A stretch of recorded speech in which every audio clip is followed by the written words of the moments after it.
30th. So I'm glad to have you all here. This is always a bit of a heavier subject. Just have a little scroll through and see who's out here. Hi, Diane. Here we go. Robert, lovely to see you, my friend. Okay. Hi, Martine. Hi, Karen. Lovely having you here.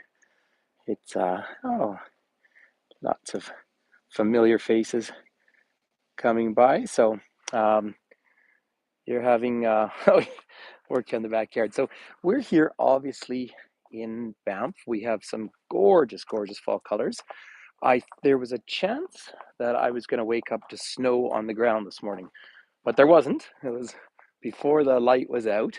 Um, I went and had a look to see. Hi, Chloe, you're here too. Nice to see you. Okay, or Umawastich. So today, ladies and gentlemen, is of course September 30th. So I put my earphones in, so hopefully everyone is hearing me just fine. It is a little windy. It's been really windy.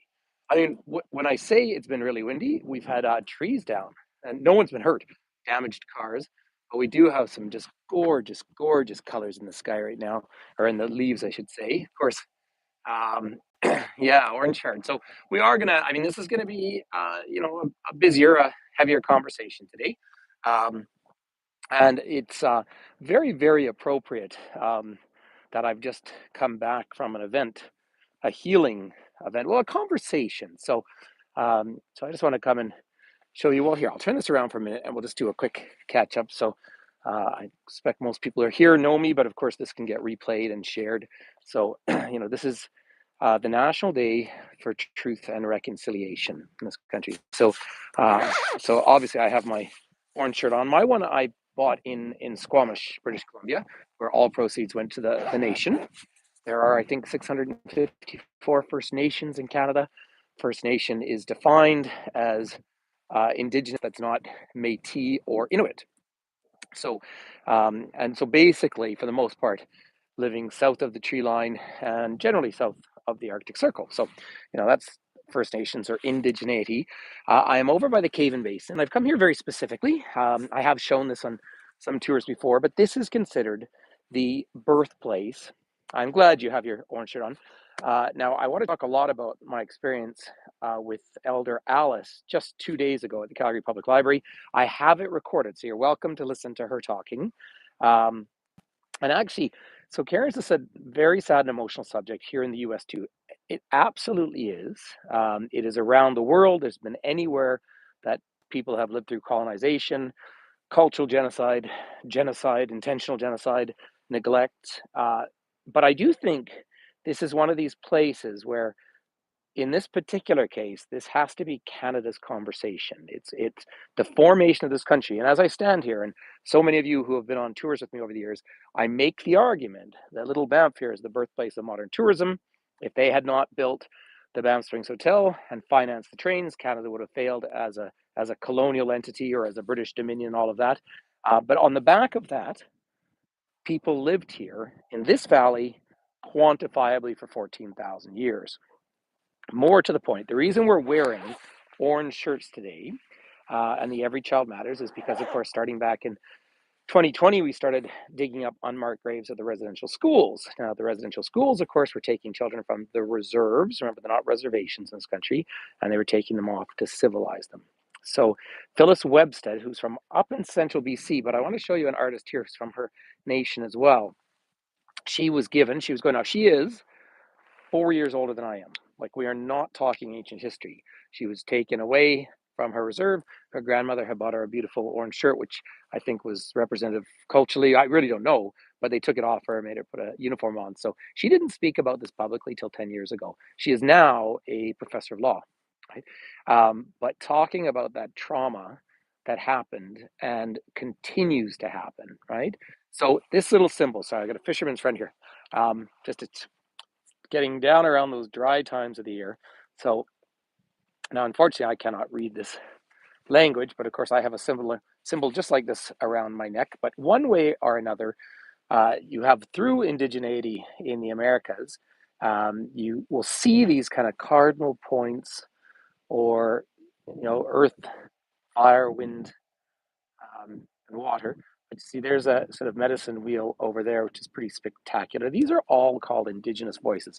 This is the yeah, this is the process of, and Parks Canada needs to be one of the leaders in this because here, particularly the Stoney Nakoda First Nation lived here when the park was created, and they were pulled out of their land, and they were put into onto the reserve, right? So I know it's a little hard to see, but we know the land, and the land knows us. This work is based on a cedar root basket in the collection of the White Museum labeled Storage Basket 1870-1900. I'm often thinking about ancestor artwork and basketry, as I have been learning cedar root basketry with Septic elder, and our elder Phyllis was Septic, which is north of the Kamloops area, and that's where we first started uncovering unmarked graves. Now, I do have an article that I probably should have shared, but someone's tried to say, these graves haven't been verified or vitiated. I think, as one of the permanent protests said out in Vancouver, said, whatever the final number, there should never be graves at schools. And you're talking about people through my lifetime, right? I had finished, by the way, Michif, that word at the top there, that was a fur trade language that grew up around Fort Garry, which is now Winnipeg. Cree, Ojibwe, Scottish Gaelic. Um, there, I am down by the Cavan Basin right now, and I come here very specifically because it's the birthplace of the Park Service. Of course, Dominion Park Service 1911, but of course, this is Canada's first oldest national park. And because of this park, the hotels led to the completion of the train. And as they did come through, they signed treaties. Started Treaty 1 is in Winnipeg, and this is Treaty 7. There is Treaty 6 in Banff as well. You will see this gorgeous flag right in there. That's the Métis flag. Now, the Métis were a true nation born on the prairies here in, well, what was all the land of the Hudson's Bay Company when they created that charter. Of course, it was principally men, many, overwhelmingly French Canadian men who came out with the Northwest Company and would meet Indigenous women, but they didn't get paid until they went back to Montreal. And so the Métis people were born out on the Great Plains. And of course, they were the bison hunters. It's fabulous art, though, isn't it? So it's all very meaningful, and it's all part of conversations. But what I guess there's a lot of things I want to talk about. First of all, I want to talk about my own heritage, and it's really, really important. So when we talk about the process of reconciliation, what we look at is, of course, land acknowledgements are one thing. Just acknowledge who was here. Wear the shirts to honor the kids. The fact that we now have this since 2021, I believe 2021 or 22, this is now a national holiday in Canada. And this was one of the things that the Truth and Reconciliation Commission had set out. There should be a day where we sit and reflect on this. So my family, on my mom's side, a really interesting ethnic background. Of course, they were settlers, and they came. And what Alice, the elder, yesterday was talking about is so many people in recent times have come to this country because they've been leaving trauma wherever they're from. And she said, work through your own personal trauma and then don't carry it with you and don't come here and blame other people. I think, look at that gorgeous bison there, right? So people lived off the plains. By the way, I just a side note I meant to say at the very beginning. There's a website, Birdcast.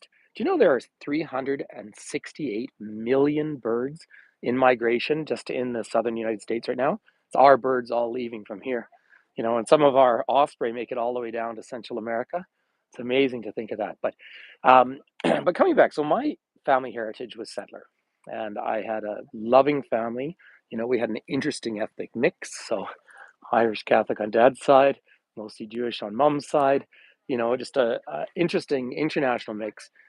Thanks, Martine. By the way, there's a squirrel just enjoying their a nut right there. They're getting all ready for winter. I don't know if you can just quite see, but he or she is just eating away, having a grand old time at the moment. And so my great grandparents, I guess, came to Alberta before it was a province, when it was still the Northwest Territories, and they homesteaded down by Waterton, which is one of the most beautiful environments, I would say, on planet Earth. And it's not a competition, but it's so breathtaking. Um, but that land, then I guess, no, blood Blackfoot, were were moved onto reserve, and their conditions were absolutely atrocious for years and years. And I say this out loud because when I would drive down with the family to the ranch, and like I branded cattle as a child, but we drive down there. Here's the land acknowledgement, by the way, if you like to take pictures of this. And then, of course, this big conversation about the mural boxes. So I want to take you up for a lovely view and continue this. So, so I'm directly 100% from settler roots, right? I don't have any indigeneity in me in this country. And it's important to acknowledge that because there's been a real problem of academics faking indigenous roots. Now, my gorgeous, well, he's not the little boy anymore, but my gorgeous son who's now at university um, on his mom's side is part, his grandmother is Aboriginal Australian. So that's just an interesting conversation, as a different part of his experience. But if you're not from that Indigenous world, so the Canada I grew up in, the Western Canada, with all the privilege of learning to ski at a young age and getting really, I mean, we were just a normal middle class family with the abundance of opportunity that we had. Meanwhile, whilst that was happening, people on reserves were being pulled off the reserves and put into these residential schools. The last school closing after I had finished my undergraduate degree. Like, this is not ancient history. By the way, this is so often the story told that three workers on the trains, 1883, or lowered themselves into a hole and found the hot springs. But given people have lived here for 14,000 years in this valley, they sure knew there was hot water. Right, so the national park system gradually now is reaching out and being part of this process. It is stories. Now, up at the Banff Centre, there's a lot of indigeneity going on, a lot of study and voices and grants, which is wonderful. But say this parks mandate, which goes back to 1911, the oldest national park service in the world, on behalf of the people of Canada, we protect, present nationally significant examples of Canada's natural and cultural heritage, and foster public understanding, appreciation, and enjoyment in ways that ensure their ecological and commemorative integrity for present and future generations. Now, that is a lovely mandate. Keep in mind that in the province of Alberta here, the first two women elected to public office anywhere in the British Empire were here in Alberta. And that's because the British North America Act, there is Sacred Buffalo Guardian Mountain. That's something we could do as an act of reconciliation, is rename that mountain immediately, Buffalo Mountain. But those women that were elected, and the first judge in the British Empire was also in Alberta. Now, that was because under the British North America Act, women were not persons. I mean, there's so much to unpack here. But on top of all of that, those suffragettes, and it's because of World War One, men went off to fight, they'd die, and then the women wouldn't inherit the farms. But these ladies also were advocates for eugenics, and that was the belief that you could breed out qualities you didn't like. In fact, the Nazis came to Alberta to have a look at how that legislation was written. I'm not making any of this up, it's all searchable. So here's the Indigenous voices. And so with that, of course, was this belief that, well, first the idea, and you'll excuse my language, but the idea was to take the Indian out of the child, right? And of course, then they gave them so much trauma in this horrible, abusive environments that they had in these residential schools. And with that, so Alice the other day, you can listen to her talk. The sound isn't great, but I have uploaded it to YouTube here on this channel. And she was asked a very pertinent, poignant question: what does reconciliation look like? And she actually looked over and and she looked over at me because we had chatted before, because we grew up in a very same area. Um, and she looked over and she said, "That's oh, hi Tina, yeah, so I fed them, yeah." She looked over and said, "I see a lot of orange shirts out here today." And she said, "First of all, make sure you know where you get it from, right? Like, don't buy your orange shirt from the Bay, where $1 goes to Indigenous cause in the Bay. Of course, it's subjugated populations. But secondly," she said, "do remember, I go to sleep every night with an orange shirt, right?" And she said, and in the area where we were, around the Calgary Public Library, really neat area, but you do have a high level of, of marginality.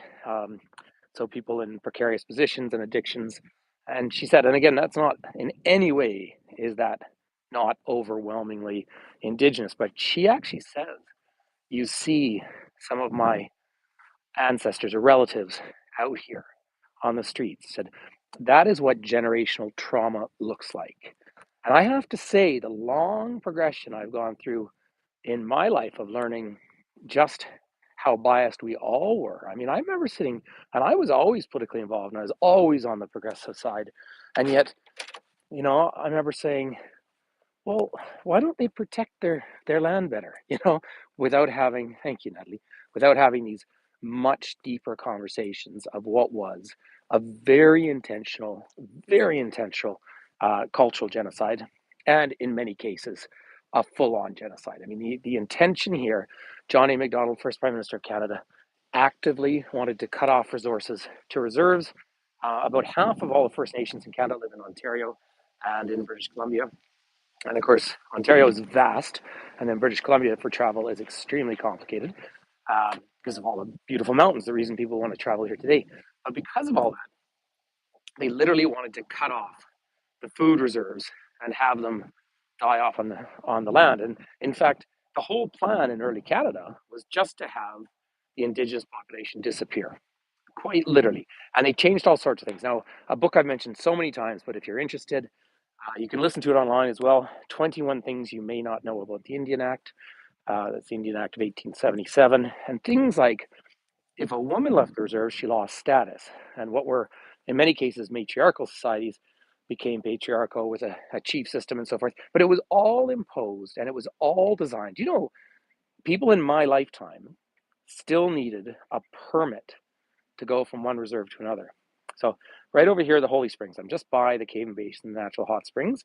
And there you have it written in English, French, and there is the Blackfoot language. Of course, down here, southern Alberta is principally land of the Blackfoot, who linguistically have links all the way back to northern Ontario, which is pretty amazing. And it is said that no single culture in the world was as tied to a single animal as the Blackfoot were to the bison.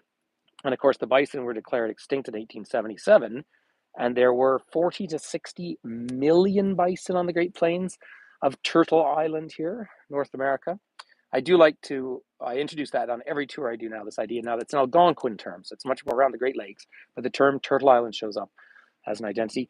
These people's society changed distinctly. Now, they lived for long periods. They were living into their 70s and 80s when Europeans, well, remember Lord Byron when he was down in Greece and he was writing In My Waning Years and he was 33 years old. Now, just point out, this is the other plaque, and I always try and bring groups up here when I get a chance. Place for Learning and Healing, and that is the Nakota language. It's Stony Nakota, which is part of that greater Lakota Sioux linguistic group. This one is Toomboa Stitch, Mittany, I think is, so my whole life, the main town was Morley, but now it has changed its name. But that little symbol that they have over the vowels is your tongue's gonna go to the roof of your mouth, so it's a tonal language, very challenging. And what Alice was saying the other day is back in the 60s when she was growing up, everyone in class spoke their language. She was calling it Lakota. I mean, it goes by. Now, she said, if you go to the school around the reserve, maybe one or two kids speak it, and it's nice to come back out here. So it's so here was the Cave and Basin, right? This is what really helped pay. It was a great hotel, and then this helped pay for the trains and of course the attraction to Banff. This is all closed now to protect the tiny snail that we have here, because that's the end part of the park mandate. But really, it's these Indigenous voices, and this is what matters so much in this conversation and the idea of land stewardship. There's lots of other heavy things to talk about in colonial Canada. I mean, the road I'm walking on now was actually built by interned labor in World War One. The trains, of course, led to the death of so many Chinese Canadians. But at the end of the day, there were, in what we consider Canada and probably the northern US, maybe between 6 and 8 million people living here pre-contact. Like, that's actually quite a few. Well, it's quite a few. Remember, the populations in Europe were so much smaller as well. So inside, that's where the pools used to be. So these are all steps in the right direction, but you're dealing with, and Alice was saying the other day, and really, rather than me paraphrasing her, just listen to her answer. You have to listen, turn your volume up. But when she said she's amazed at what can trigger her at any time because of the trauma she grew up with, and the genuine trauma being taken from your families. So often there's this idea. This is Pagan. You see that? Okay. My name is Christy North Pagam, and she's from Picanni. So that's uh, that's just south of here. So that is true Blackfoot. But again, when we were growing up, and let's all be honest, we went to the coast and we loved totem poles, and I like to talk about that one too because that was really Emily Carr who re-promoted. The potlatch was made illegal, totem poles were pulled down, and now the most photographed free tourist site in all of Canada are the totem poles in Stanley Park. And that's already. And this, by the way, is Stony language here, Lakota, Bearspaw Nation, and then this, I believe, is going to be Tsutsina, which is out towards Calgary. But remember, where Stanley Park is today, and every tour bus stops there, and every tourist stops there. Oh, Sitsika. Oh, these are my friends. These are the people that I took last year to the Human Rights Museum. Um, and it's a great question, Clay. I'll answer that in a second. These are the people I took out to the Human Rights Museum in Winnipeg, and they performed uh, True Blood, a whole story of someone's grandfather and the healing from the residential schools. I mean, it's so raw and real, right? Um, but out in Vancouver, so Stanley Park, there's a statue of Lord Stanley, hence the Stanley Cup, um, and I like the statue. I cannot. I've never been able to prove if the quote is true to him or not, but his hands are up and he says, on behalf of all peoples, creeds, and colors, I declare this Stanley Park, for everyone's use. And if he did say that in the 1880s, that's really a progressive, forward-looking thing. But they removed the last person was living there in a community where the totem poles are now, and she was removed in like the 1930s. Right? She was living there. Then the city managers, whatever, rebuilt the town to the way they think it should look. So those totems, those famous totems out there, all come from Haida Gwaii. Now, Haida Gwaii is up the coast. You may have known it as Queen Charlotte once upon a time, islands up towards Alaska. So, you know, and then because the Coast Salish built arches into their towns, and they, of course, they had potlatch, which is literally uh, a culture where you're measured on your generosity. But even that act of colonialism, burying the dead, was an act of colonialism. These are wild rose bushes. The wild roses are long gone now for the year, but there's a few little daisies still hiding out in amongst. We've had just a beautiful summer and a fair bit of moisture, which is great because, of course, as we came here, thank you, sir. As the colonial period came, they come and remove the people from their land. They sign the treaties. If you read the treaties themselves are not actually that bad. It's that the government of Canada never lived up to its obligations. They removed the people from their land, and then they came here, and then immediately we started to manage the park. All of these paths were camps with interned labor, World War I, people of Eastern European heritage, which were considered aliens, foreign aliens during the war. Right? You get a sense of enemy alien prisoner wars, and there's something else to see, right?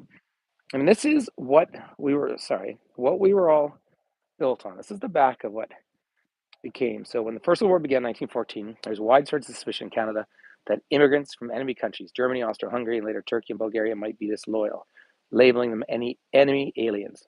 And then, in this peculiar act of kind of backward colonialism, the government reaches out to First Nations people who, of course, were surviving in marginal conditions because their whole economy had been pulled out from underneath them.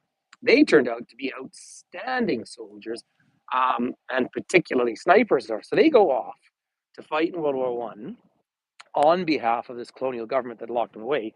Then when they come back, they're told to go back on reserve and to shut up and not worry about it. And so it was actually in this particular province a gentleman named John Laurie, as John Laurie Boulevard in Calgary, that started the Indian movement of Alberta that led to suffrage. So when those women were elected in 1916, and then national suffrage was 1919. But when all that happened, Indigenous people don't become citizens of this country or have the vote till after the 40s, right? Again, here's the internment camp again, but that is the reality. And so while my father immigrated to this country, I think in 1964, took a ship to Montreal and a train across to Vancouver at that time. You'd be going right across Indigenous land where people would, by that time, I guess they could have left their reserves, but that's where you have within that generation really, I mean, really genuine heavy abuse. and all the facts that come along with that. So now, gradually, in a country now of 40 million people, which is both a lot and not many. I mean, Canada's a vast territory, but if you think when Terry Fox was running across this country, it was 25 million people. So, that's how the world has changed here. But the Indigenous birth rate has gradually recovered.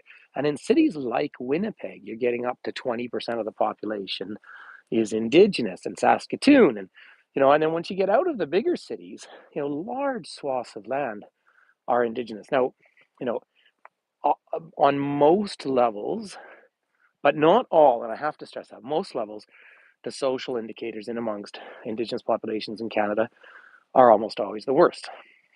That's just the reality. When people are shoved into reserves with no core economy, and again, the treaties said we will provide you with farm implements and all of that. The government didn't live up to any of that, right? So with that, you have generations of kids ripped away from their parents, put into abusive boarding schools.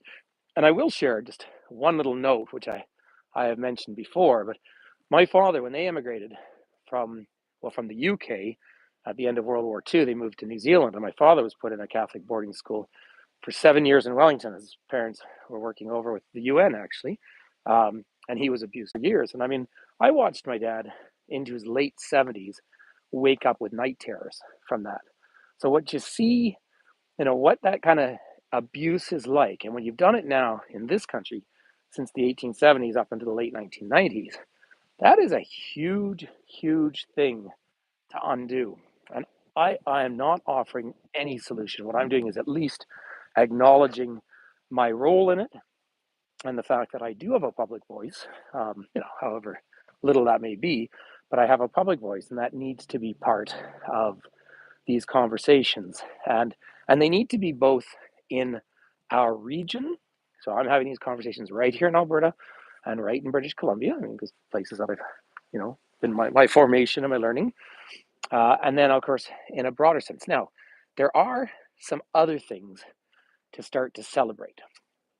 So, for those of you in the States, you can watch. This is not a celebration, by the way, but Aaron Huey, I've mentioned this before, Huey is photographer from Seattle, but he went and lived in the Black Hills for a while. He talks about the reservation system in the States, which are prisoner of war camps. The reserve system here was an educational thing to civilize the people. By the way, I'm not entering where there's no entry.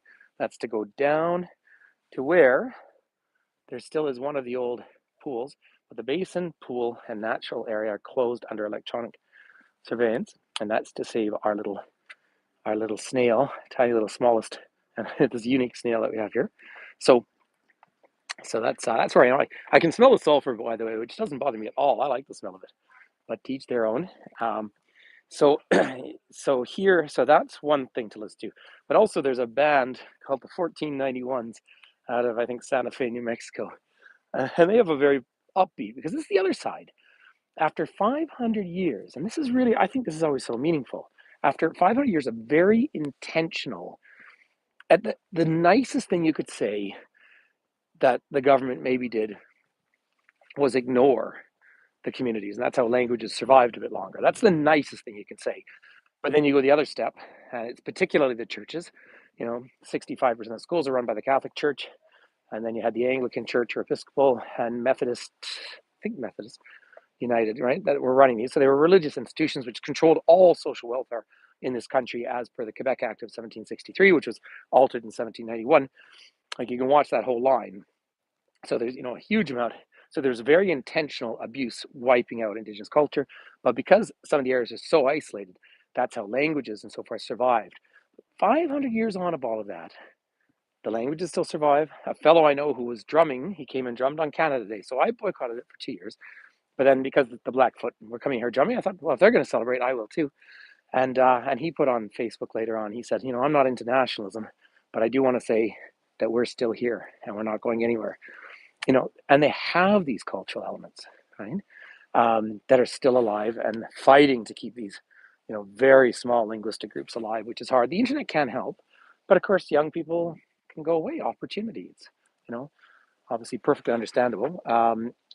But the premier, Webb Canoe, in Manitoba, is the first full-blood First Nations premier of the province, and the first premier of Manitoba was Métis, and they named that mountain after him, Mount Norquay. Apparently, he spoke 8 languages. How impressive is that? And then this smaller mountain out in front, where I have done virtual tours before, Stony Lookout.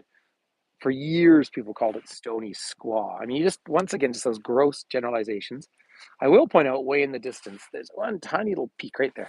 That's Mount Almar with fresh snow on top. That is the highest peak you actually see from Banff. It's higher than Cascade Mountain.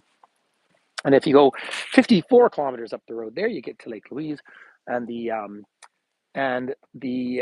village there, Sampson Mall, is actually owned by the Sampson Cree First Nation. So, it's a long process.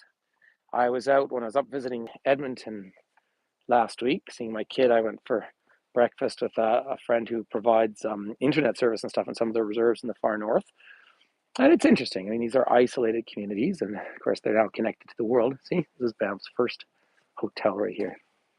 Oh, yeah. So this is, how's that for your very first hotel? They decided on the Banff Springs instead. Thank you, Diane. I will, by the way, with all these contributions today, of course, that'll go to something. I haven't decided what yet, but it'll go to something. But yeah, so all of this was how people survived here in long cold winters.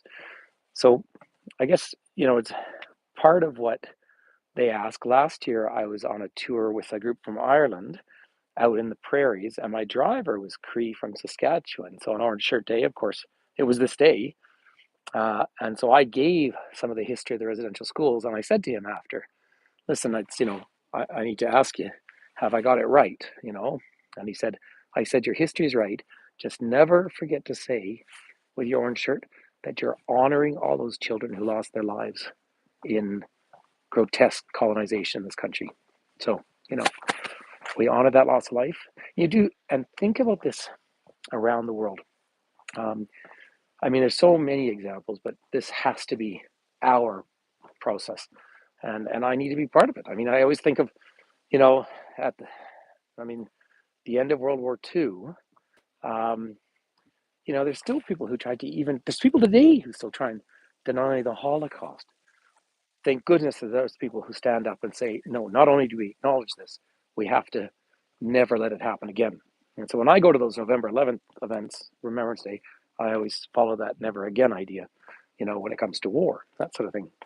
But in this country, it is amazing to me, and it's not my pain, but my personal journey of how I viewed indigeneity in the early days versus now, and how continuously, and one doesn't want to exaggerate, but how continuously warm and friendly and kind, because working in tourism, more and more Indigenous groups are getting involved, particularly out on the West Coast, but down, I get down to Head Smashed and Buffalo Jump a lot, just how lovely people are continuously, and just the other day when we were at the library, I went over and I met with Alice, the elder who'd be talking, and I said, hey, this is where I'm from, like we're neighbors, and just lovely and warm, and oh yeah, I bet my grandkids know your son. It's amazing that after that much abuse, how kind they can be, and yet the flip side of just how horrendous, particularly that right-wing fringe is in our society. I listened to, I don't know if you saw that Justin Trudeau was on the Colbert Report, and I never find Mr. Trudeau to be a very good public speaker, but I often do agree with what he says, at least. But he said, yeah, in Canada, there's not some special thing here. We're not immune to all this crazy fringe stuff that happens. I mean, I'm just stunned that lady who took over Ottawa still isn't in jail. I mean, it's and so many of those people fall into these peculiar kind of memes where they don't want to take any responsibility for the past, and the past in our lifetimes, right? I mean, not long past. So all that said, down below me here is where some of the warm water comes out. Oh, absolutely. Well, you had to live through it, Robert. That convoy. You'll often find deer down here in the winter, because when we get down to our really cold, our minus 40s, they still find green things. And you see here on these aspen trees, see, they don't change color as quickly And if you take the side of this, that is SPF 10. See? And there's a reason why people lived on this continent for thousands of years, um, because they learned how to do it. And, you know, hard to say if their populations had grown the way they did in Europe or something. Um, there's a it is interesting, for years and years and years that had the Union flag, the British flag up there, the Canadian one, but it's down at half mast right now. Um, for of course, um, people who are lost to that, and the number seems to be, not that we need to debate it, but somewhere between 5 and 10,000 children. But then I saw someone put a post in our subscriber group, that of course the it is said that of people who went into the residential school system, if you count through life, those who had a shorter than normal lifespan is over 50%. And that is the result of trauma, malnutrition, addiction that can absolutely happen as a result of that. I mean, that's the whole big thing. I do hope, as a country here at least, I do hope we've actually turned a corner. But turning that corner doesn't go away. And I guess I'll just, in the last couple of minutes, I remember, I don't know if you've been to Medellin in Colombia, but Barrio 13, is now one of the top tourist attractions in the country. And in 2002, it was the most violent place in the world that wasn't in an open war. And that was, of course, the drug wars. And then, so it's one thing when they got Escobar, and one thing to end war or end, but it's the other thing to say, okay, what do you do now? I'm sure a lot of us, in my, you know, in my own personal way, my son's just gone off to university. Suddenly, like, wow, the last 18 years, it was the most important thing in my life. It's not that he isn't, but he's pretty independent now. I start to have that conversation with myself. What am I doing with the rest of my life? They're interesting conversations to have. But in Barrio 13, um, through good government involvement, they built escalators all up through the neighborhoods and murals, and now it's a major center of art and discovery within Antioquia and Colombian culture. But suddenly it's a place people want to go to. And I think that's the conversation here. I mean, what does it, okay, so we acknowledge that we committed collectively and individually crimes. We acknowledge that we have been and continue to be racially driven or biased. So we start to acknowledge that. We lay it on the table. So what's the next step? What does it look like? Well, here in the national parks, it means way more staff from First Nations cultures, way more language, have the language obvious. Um, we bring way more artists in, empower every single time. I mean, the classic rules, when women are empowered, they take those leadership roles, and that is them connecting back to their traditional, well, many structures. And again, I can't talk about every single group. It's been interesting to see, because I get to Newfoundland quite often, right? There's now the term First Nations down there, which essentially had been considered wiped out.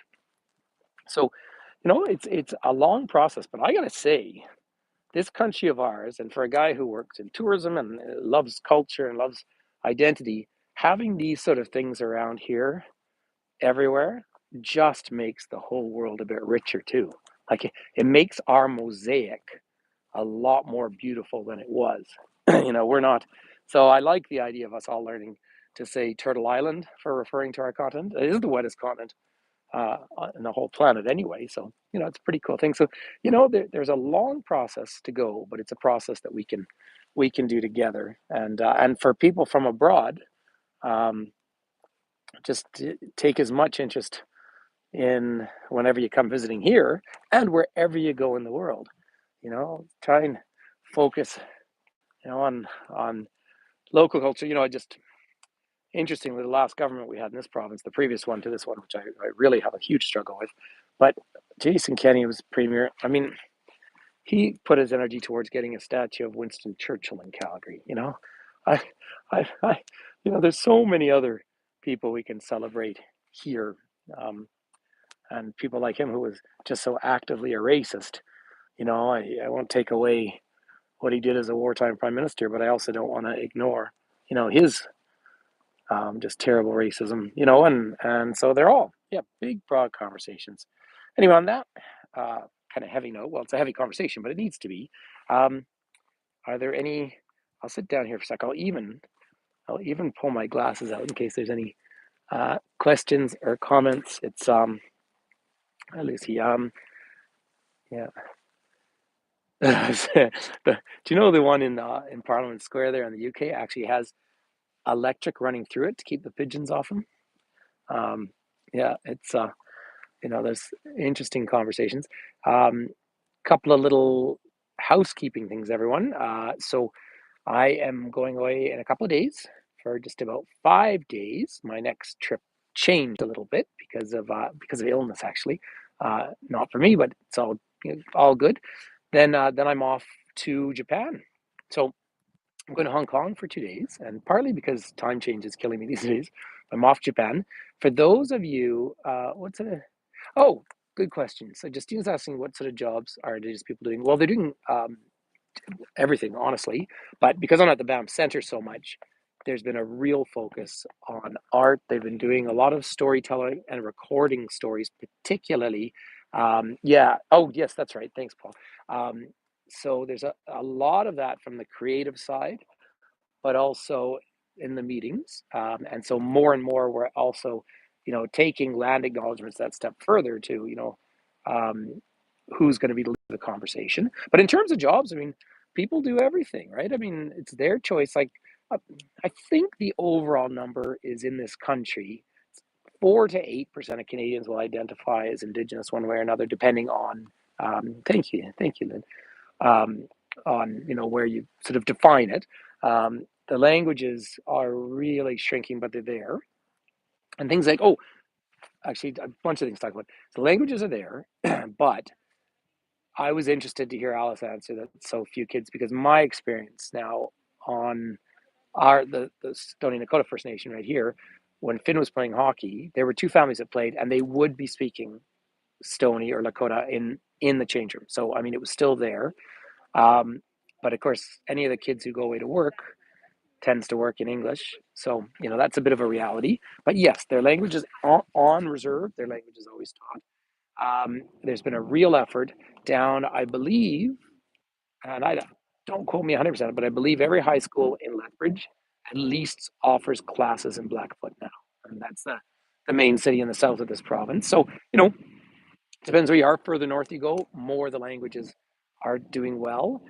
When they had the Olympics in Vancouver in 2010, they created what was Sea to Sky Highway into the cultural route, and there's the Squamish language written the whole way down there. But they're down to, I think, 25 native speakers, so legitimate challenge. As many of you know, I speak passable Quechua, which is the most spoken Indigenous language in the Americas, but that's South American. Um, Sometime I'd love to go up to Iqaluit and study there.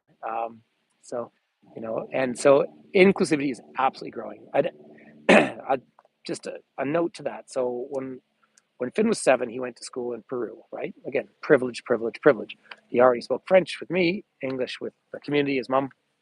He went down, he studied Spanish. He, came back with really fluent Spanish, like he can still hold a conversation. Um, and he came home, he's like, oh, sure, Dad, I speak like French and Spanish, but I wish I spoke Stony. You see how quickly that can change? Whereas when I was a child, I knew songs that if I were to sing them to you, you'd realize how actually racist they were. People didn't know that. They were kind of prairie songs, but that's how drastic a change is. So that switch on the colonial settler side is an important one, and then the celebration of cultural the other way. Finn went and I went to Camp G Factor, and it was interesting. I slept in teepees when I was a child, so huge respect when I was around the people. But whenever you step back collectively, there was always this sort of look at, oh, why don't they do more for themselves? Or no one, very few ever pull them up by their bootstraps. You know, um, so languages are there and they're taught. I believe, oh, there's some people coming back on horseback. I believe there is an elder on the reserve who's going to be offering classes. So I'd love to do that, probably online because of travel. So anyway, but in terms of jobs, you see indigeneity now through government. I think it would be, in my opinion, excellent to have a change of government in this province and in Saskatchewan too, where you have a lot of reserved land. Web Canoe over in Manitoba, it seems to be doing a pretty reasonable job. Oh, and the other thing they asked is Alice gave an example the other day where a young woman went missing in the States somewhere, and literally the entire country rose up to look for her. I got a magpie saying hi. Yet there are missing and murdered Indigenous women in this country, and the police have not gone looking for them. Right? So if we say every child matters, every life matters, then let's put the resources into that. So yeah, yes, Karen. Yeah, Indigenous crafts and art, absolutely, and painting, and it really depends as well. Some communities aren't that interested in tourism; others are, particularly on the west coast. And so, like Capilano Suspension Bridge, one of the most visited sites in the country. You know what though? They really have partnered with the Coast Salish. So and of course the presence around government, and the fact that now when the Edmonton Oilers play hockey, they have a land acknowledgement by uh, one or two local leaders all the time. And Vancouver Whistler may be hosting another Olympics, but it will be an Indigenous driven Olympics. How's that sound? So, on that much happier note, I want to say happy Monday, happy September 30th. Fall colors are here. We're going to get below freezing. Well, thank you for, yeah, it's time to think, and it's our crime, and I was part of it, so I want to be part of the solution.